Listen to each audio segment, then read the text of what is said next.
So for those who don't follow it, over on my TikTok page, and if you're on TikTok, then for those who don't know, I guess, I follow some pretty banging DJs. The coolest things about these DJs is growing up, I used to listen to a bunch of music and I didn't know the genre of it.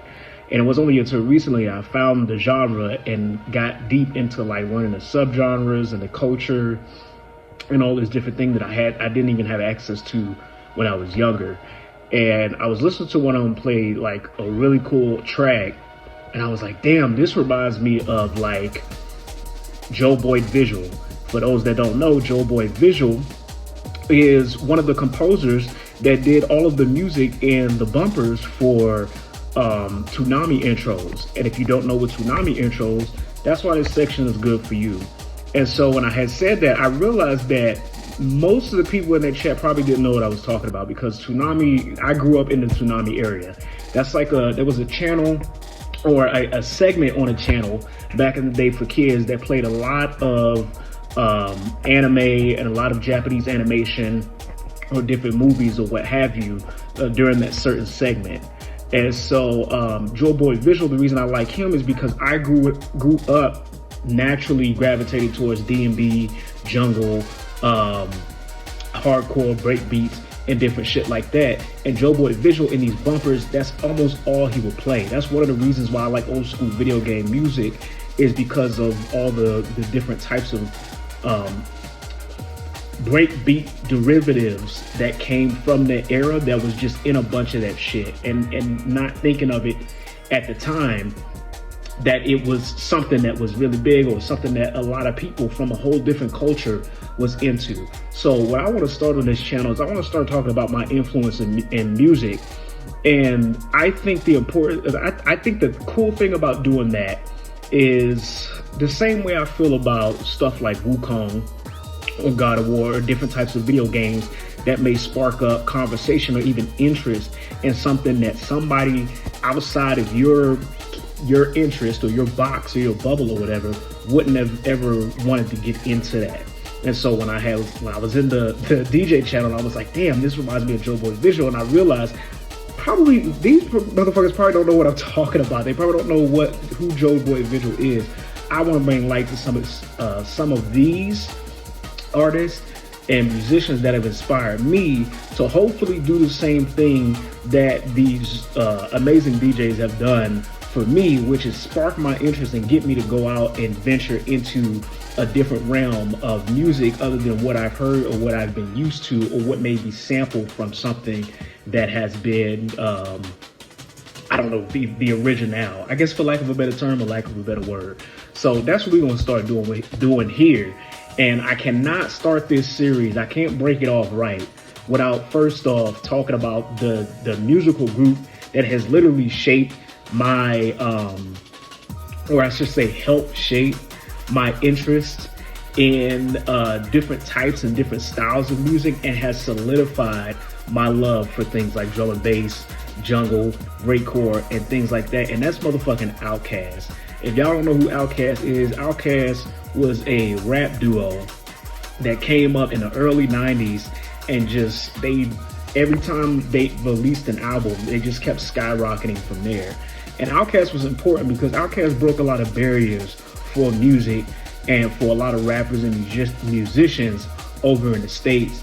And one of the reasons for doing that is because back in that time when OutKast became relevant, a lot of people didn't take Southern rap music as serious as like East Coast, where you had Wu-Tang Clan, or in the West Coast where you had NWA.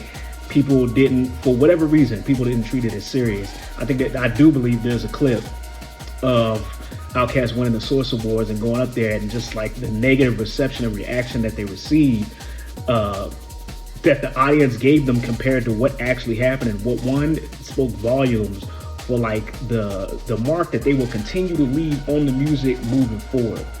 And not only did they break barriers as far as showing people that, hey, the South has something to say, they broke barriers on how music can be made. One of my favorite albums from them is AT Aliens. And the reason I like that is because the music that not only is their lyrics and the shit that they talk about and the content that they talk about in the songs timeless, and literally you can listen to it at any sound period, and for some reason, not saying that's really a good thing on the world's economy as a whole, but when you listen to the lyrics, you realize they talking about a lot of shit that's still relevant in today's economy and in today's climate. Not only that, but the musical composition of the beats, which is one of the things that pulled me, and how they work their lyrics into the flow of a song is something that I don't even think could be matched anymore unless it was done by them. Like, people can try and bite their style, people could try to imitate them. I could try to do like a cover or a remix, but it will never captivate what OutKast was doing at that time with music. And they were being innovators. They were challenging people and other rappers and other musicians and artists to break out of your comfort zone and be more than what is, I guess, the status quo for where you come from. And they've inspired a shit ton of artists that's in our generation, or not in our generation, excuse me, but that's in the current generation today. Of course, I'm not going to be able to name them because I don't listen to today's music like that. Like, that's no joke, that's no bullshit. But definitely check out OutKast. Another reason, aside from the other stuff that I said, that I like OutKast is because a lot of their music really reminds me of either like UK garage, breakbeats, D&B, different things like that, because of the tempo of their songs and how their songs were composed in the studio. Whoever was in there, hey, they were cooking, they were nodding their head, they were breaking their neck, they were doing all kind of shit. It's because a lot of their beats and a lot of their songs are very upbeat, they're very danceable, and they really get you into it. They're high BPMs, they're really high BPMs, which I like in a song. Or like, for example, I tried to remix one of their tracks, and I realized, like, hey, holy shit, like, the BPM is on par with the BPM of what I need to, like, bring all this shit together and put it in a mixer and do what I need to do.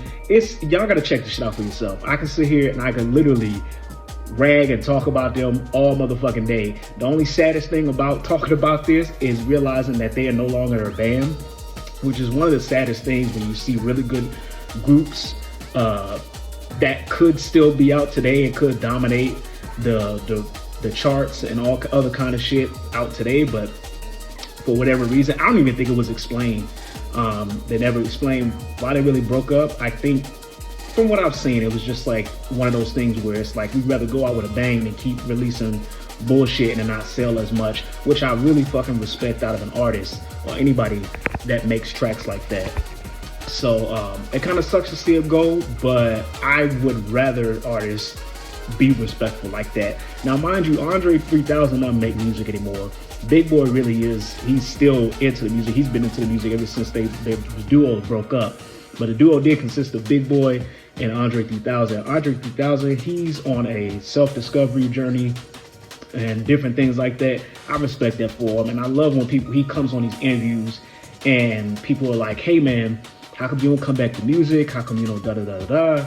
And his initial response is, or his like innate response is like, I would rather want to do it if my heart's in it. I wouldn't want to just release something just because shit's hot, or because, you know, there's people out there that want us to come back and want us to do our thing and different things like that. Like that's respect in himself and respect to the fans to not just release the latest dub or whatever just for shits and giggles or for the cash. So if you're on this channel and you have been checking out my music, or you've just been curious about what the hell I had to say, and you don't know who they are and you haven't heard them before, any of their albums, check out OutKast, man. I couldn't even tell you a specific album to go and check out. Just know all of them are fire. Southern Playalistic, AT Aliens, Stankonia. I mean, take your goddamn pick. Aquemini, all of them, all of the songs. Check them out. You won't be disappointed. Let me know what y'all think, and I'll catch y'all on the next one.